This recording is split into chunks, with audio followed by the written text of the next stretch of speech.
La crise du pétrole est arrivée sans s'annoncer.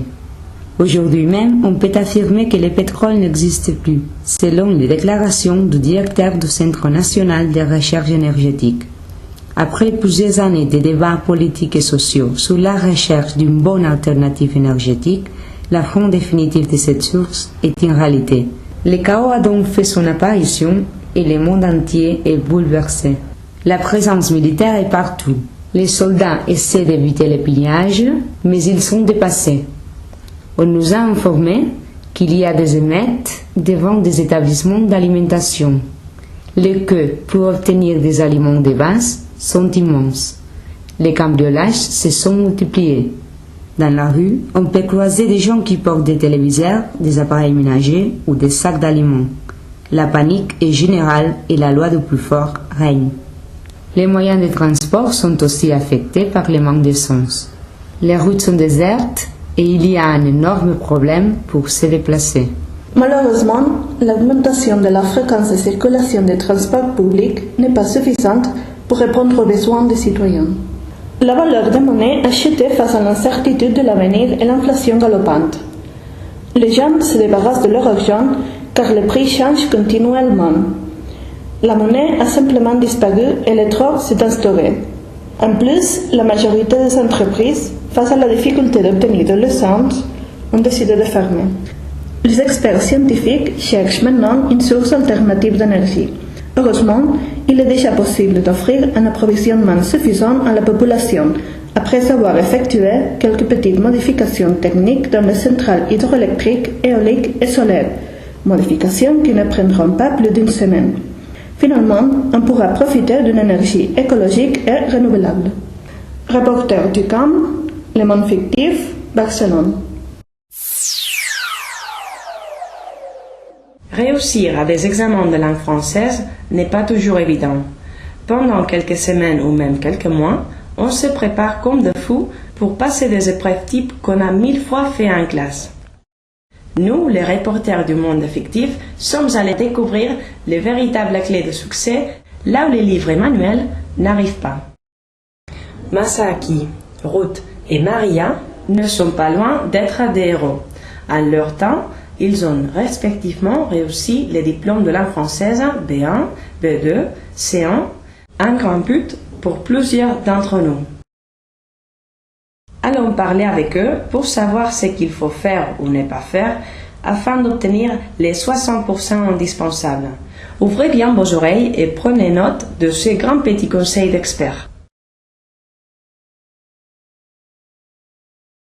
Je pense qu'au niveau B1, c'est important une bonne connaissance de la grammaire parce que c'est un niveau intermédiaire.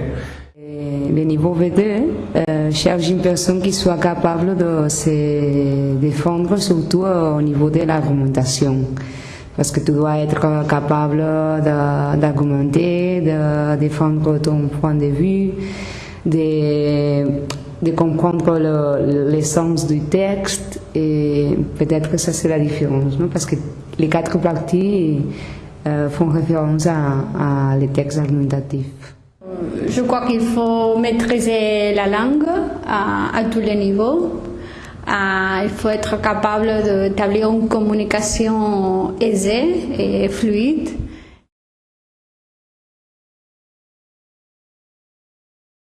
La plus difficile, c'est très clair, la compréhension orale, parce que je sais que c'est un point faible, mon point faible, et alors j'étais très nerveuse et c'est aussi la première partie que tu fais dans l'examen.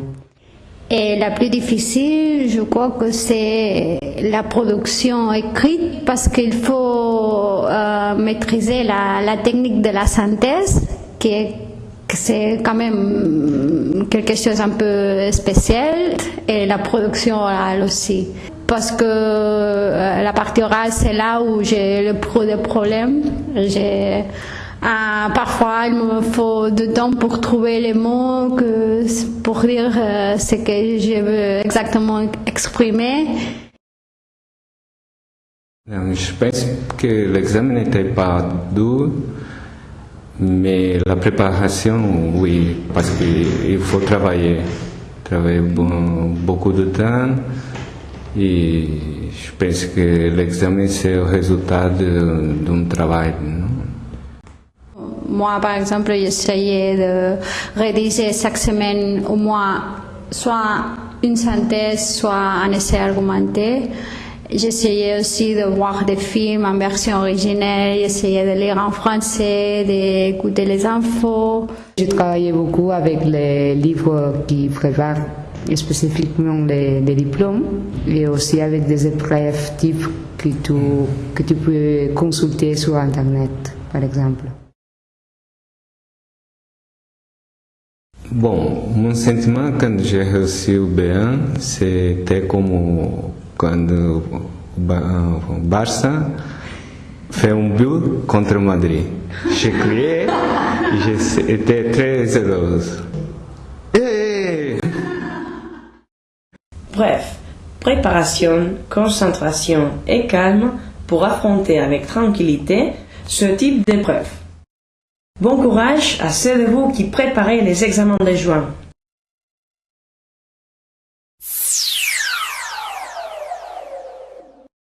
Aujourd'hui, le monde fictif vous propose une approche de l'art de votre ville, celui qu'on trouve quand on se promène dans les rues et qui ne nécessite pas d'aller dans un musée, parce que la ville même de Barcelone est un musée en plein air.